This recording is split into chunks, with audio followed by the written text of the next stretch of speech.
The statement ముందు అది drop చేసుకోమనండి. శాంతి భద్రతలు లేవు అన్న మాట డ్రాప్ చేసుకోవాలి. మీరు బేస్లెస్ స్టేట్మెంట్ ఇచ్చి స్టేట్మెంట్ చేస్తామంటే మాత్రమే ఒప్పుకోము. దాని గురించి చర్చించడానికి నేను రెడీగా ఉన్నా.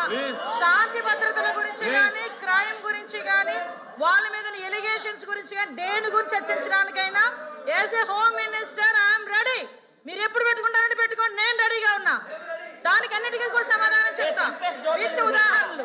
ఇంకోటి చెప్తున్నా అధ్యక్ష, ఇందాకే బొత్స సత్యనారాయణ గారు గౌరవంగా మాజీ మంత్రివర్యులు, పెద్దవాళ్ళు, సీనియర్ మోస్ట్ రాజకీయ నాయకుడు, ఆయన ఒక మాట అన్నారు, అంబటి రాంబాబు గారు వాళ్ళ తల్లి గురించి ఎవరో మాట్లాడారని.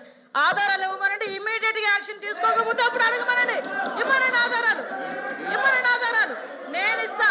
ఇదే అంబటి రాంబాబు గారు బయటకు వచ్చి ఇష్టానుసారంగా మాట్లాడి మళ్ళా బయటకు వచ్చి క్షమాపణ చెప్పారని చెప్తున్నారు కదా.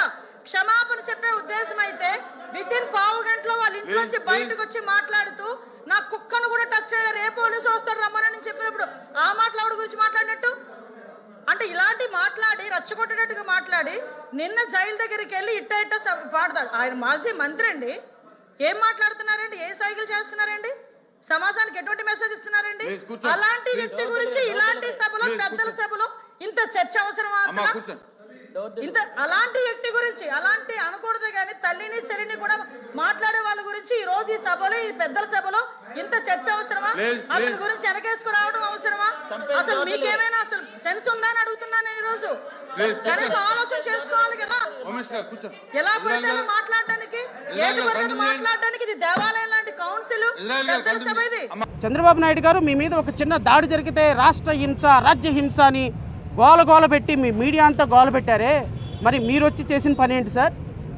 164 సీట్లు మీకు ఇస్తే ఈరోజు మీ మహిళా ఎమ్మెల్యే నేతృత్వంలో వేల మంది ఇంటికెళ్ళి మహిళల్ని, చిన్నపిల్లల్ని బెదిరించి కొడితే, తీసుకొచ్చి లోపల పడేస్తే, ఇష్టం వచ్చినట్టు కేసులు పెడితే, రెడ్ బుక్ రాజ్యాంగాన్ని అమలు పరుస్తానంటే రాజ్యాంగాన్ని కాపాడుకోవాలని చూసేటువంటి మా వాళ్ళందరూ చేతులు కట్టుకొని కూర్చోవాలా? రేపొద్దున జడా శ్రవణ్ కుమార్ ప్రెస్ మీట్లో మాట్లాడేటప్పుడు ఒక మాట దొర్లాడు. దొర్లిన తర్వాత క్షమాపణ చెప్పా. నా మీద కూడా అంతే దాడి చేస్తారా? మా ఇంటి మీద కూడా అంతే వస్తారా? ప్రెస్ మీట్లో ఒక మిత్రుడు ఒక ప్రశ్న అడిగాడు, విలేకరులను కూడా అలాగే దాడి చేస్తారా? సో ప్రజాస్వామ్యంలో one should take responsibility towards others fundamental rights. ఈ రోజున న్యాయవాదులుగా ప్రజల హక్కుల కోసం పోరాడి, ప్రజల రాజ్యాంగం కోసం పోరాడేటువంటి వ్యక్తుల మీద ఈ విధంగా రెడ్ బుక్ రాజ్యాంగాన్ని అమలు పరుస్తుంటే రాష్ట్ర ప్రజలు ఆలోచించాల్సిన పరిస్థితి లేదా? నెయ్యి కల్తీ జరిగిందేమో మీ హయాంలోనా? శాంపిల్ టెస్ట్ చేసింది మీ హయాంలోనా? మీ హయాంలో వచ్చినటువంటి శాంపిల్ టెస్ట్లో పంది కొవ్వు, ఎద్దు కొవ్వు కలిస్తే అది గత ప్రభుత్వం హయాంలోనా? రాజకీయాలు చేయడానికి దేవుణ్ణి వాడుకుంటారా? పైగా ఊరు వాడ ఫ్లెక్సీలు వేస్తారా? ఆ ఫ్లెక్సీలు తీసేయడానికి వెళ్తున్న వ్యక్తి మీద దాడి చేస్తారా? దాడి చేసినటువంటి వ్యక్తి మీద ఈరోజు వాళ్ళ కేసులు పెట్టకుండా ఈరోజు వాళ్ళ కుటుంబ సభ్యుల మీద దాడి చేసి ఈయన్ని తీసుకొచ్చి లోపల పెడతారా? ఎక్కడికి వెళ్తున్నాం సార్ మనం? ఏం సందేశం ఇస్తున్నాం సార్ మనం? మహిళా హోమ్ మినిస్టర్ మీరేం సందేశం ఇస్తున్నారమ్మా? ఇంకొకసారి మళ్ళీ రిపీట్ అయితే ఈసారి గుంటూరులో మహిళలు కాదంట, రాష్ట్రం మొత్తం మహిళలు వచ్చి దాడి చేస్తారంట. ఆ ఎమ్మెల్యే గారు ఎంత అనుకుంటున్నారు? అధికారం అనేది వీళ్ళలాంటిది, తిరుగుతూ ఉంటుంది, ఎక్కడికి పోదు. నువ్వు అట్టు పెడితే అట్టున్నర పెట్టే రోజు ఒకరోజు వస్తుందమ్మా, కంగారు ఏం లేదు. అధికారం నీ దగ్గర ఆగిపోదు. మీ చంద్రబాబు నాయుడు సెలేసుకొని ముఖ్యమంత్రిగా ఉండడు, మీ నారా లోకేష్ 24 గంటలు మిమ్మల్ని కాపాడు. ఒకరోజు అధికారం చేంజ్ అవుతుంది, మనసు చేంజ్ అవుతుంది, మాట చేంజ్ అవుతుంది, యాటిట్యూడ్ చేంజ్ అవుతుంది.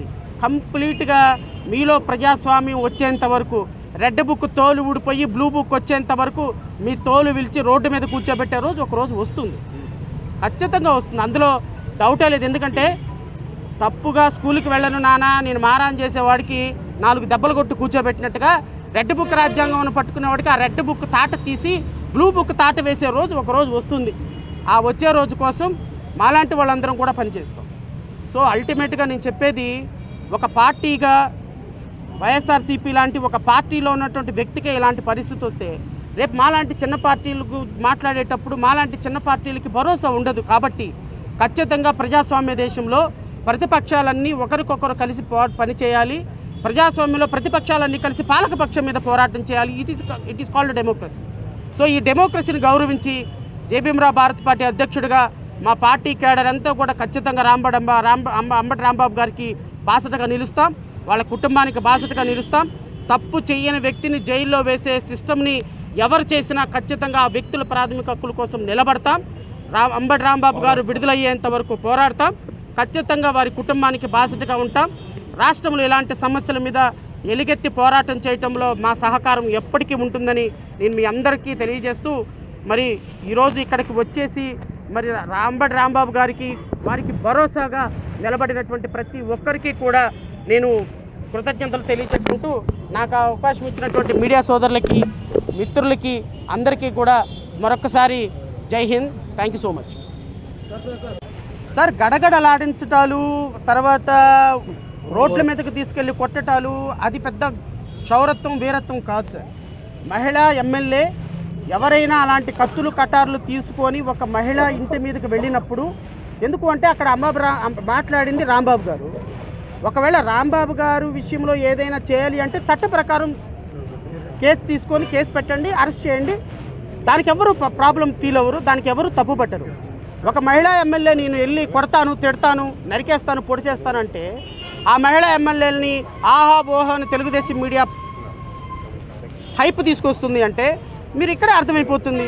లా అండ్ ఆర్డర్ని కాపాడుతున్న 45 సంవత్సరాల చరిత్ర ఉంది, చట్టం న్యాయం నాకు ఒక 2 కళ్ళు అని చెప్పే చంద్రబాబు నాయుడు గారు ఈ విషయంలో ఎందుకు ఖండించలేదు? ఆడపిల్లలకి అన్యాయం జరిగితే బుల్లెట్ వేసుకొని పరిగెత్తుకుంటొస్తాను అని మాట్లాడినటువంటి పవన్ కళ్యాణ్ గారు ఎందుకు స్పందించలేదు? నమస్తే అండి, నా పేరు రజని. నేను ఒక న్యాయవాద వృత్తి, గుంటూరు పరిసర ప్రాంతాల్లోనే మేము ఉండేది. నిన్నటి రోజు ఫ్లెక్సీలో జరిగినటువంటి ఉదంతం ఏదైతే ఉందో చాలా ఆశ్చర్యం అనిపించింది. ఒక ఫ్లెక్సీ ఇన్ని గొడవలకి దారి తీస్తుందని ఫ్లెక్సీ చూడగానే అనుకున్నాను. అది రెచ్చగొట్టే ధోరణితో ఉంది. అసలు అయినా సిట్టు సిబిఐ కేసు ఇన్వెస్టిగేషన్ చేస్తుండగా పార్ట్ ఆఫ్ ద ఇన్వెస్టిగేషన్లో ఇతనే నేరగాడు అంటూ మీరు ఫ్లెక్సీలు పెడుతూ అలా చేయడం అనేది కరెక్ట్ కాదు. రెచ్చగొట్టే ధోరణితోనే చేశారు, కొట్టుకోవాలనే ధోరణితోనే చేశారు. అది ఒకచోట కాదు, రాష్ట్రం అంతా చేశారు. అది హేయమైన చర్య అంటూ వాళ్ళు చింపేస్తారని మీకు తెలుసు, వాళ్ళు చింపేస్తారని తెలుసు. అప్పుడు మీరు తిరగబడాలని అనుకుని జరిగినటువంటి చర్యలాగా అనిపించిందేమో, నాకైతే తెలియలేదు. సో ఎనీవే, నేనైతే చెప్తున్నాను, కర్రలు పట్టుకునే సాంప్రదాయం సాధారణ పౌరులకి లేదు. కర్రలు పట్టుకునేది కేవలం పోలీసు వారే, అది కూడా చట్టాన్ని చేతిలోకి తీసుకోవడానికి. కానీ ఈరోజు నడి రోడ్డులో ఒక ఎన్టీఆర్ గారి సర్కిల్ దగ్గర, మీరు పెట్టేసుకున్న సర్కిల్ అనుకోండి, అది ఎన్టీఆర్ గారి సర్కిల్. ఆ సర్కిల్ దగ్గర మీరు అందరూ కర్రలు పట్టుకొని నుంచోవడం, మీ పక్కనే పోలీసు వాళ్ళు ఉండడం చాలా ఆశ్చర్యం అనిపించింది. ఇమ్మీడియట్గా పోలీసు వాళ్ళు ఎవరైతే ఉన్నారో వాళ్ళు ఆ కర్రలు మీ చేతి నుంచి తీసుకొని ఉండాల్సింది, కానీ తీసుకోలే. ఈరోజు కూడా నేను సిఐ గారిని అడిగింది అదే, ఏమంటే కర్రలు పట్టుకొని వాళ్ళు నుంచున్నారేంటి సార్, మీరు కదా రావాలా, మీరు రాకుండా వాళ్ళు నుంచోవడం అది ఎంతవరకు సాంప్రదాయం అంటే, లేదండి అంబటి రాంబాబు గారి కారులో కర్రలు ఉన్నాయంట అని వాళ్ళు గౌరవ సిఐ గారు నాకు చెప్తున్నమాట. వాళ్ళ కారులో కర్రలు ఉంటాయంటండి, అందుకని వీళ్ళు కూడా కర్రలు పట్టుకుని. సరే, వాళ్ళ కారులో కర్రలు ఉంటే మీరు కదా కర్రలు పట్టుకుని ఉంచోవాలా? లాండ్ ఆర్డర్ని వాళ్ళు ఎవరు సార్ చట్టాన్ని చేతిలోకి తీసుకోవడానికి? వాళ్ళు కర్రలు పట్టుకుని ఉంచుంటే మీరు పక్కన సోద్యం చూస్తున్నారా? తప్పు కదా, చట్ట వ్యతిరేకం కదా. సో ఇది కరెక్ట్ కాదు సార్. ఇలాంటి కొత్త సాంప్రదాయాన్ని తెరలేపద్దు, ఒకరికొకళ్ళు కొట్టుకు చంపుకునే సాంప్రదాయం వద్దు. కూటమి ప్రభుత్వం కష్టపడి మేమందరం ఫామ్ చేసింది రాష్ట్రాన్ని అభివృద్ధి పదంలోకి తీసుకెళ్తారని, అంతేకాని ఆడబిడ్డలకి రక్షణ కల్పిస్తారు, అంతేకాని ఫ్లెక్సీల కాపలా కాస్తారని మేము అనుకోలేదండి. ఈరోజు ఫ్లెక్సీ మీద చెయ్యరగదీస్తా, నువ్వు రారా చూసుకుందో, నువ్వు మొగడవైతే చూసుకుందో, నువ్వు వాళ్ళ ఇలా అని ఒక శాఖ చైర్మన్, గ్రంథాలయ శాఖ చైర్మన్ లకారంతో బూతులు రెండ్రా చూసుకుందామని. అరే, తప్పు చేస్తే మీరు చట్టరీత్యా చర్యలు తీసుకోండి. చిల్లీస్ నుంచి మీరు డైరెక్ట్గా నల్లపాడు పిఎస్కి తీసుకొచ్చి అరెస్ట్ చేసి ఉండొచ్చు. మీరు ఎందుకు ఊరంతా తిప్పుతున్నారు? అంటే ఇంట్లో పెట్టి ఇల్లంతా ముట్టడి చేసి తగలబెట్టి అప్పుడు మీరు అరెస్ట్ చేయాలా?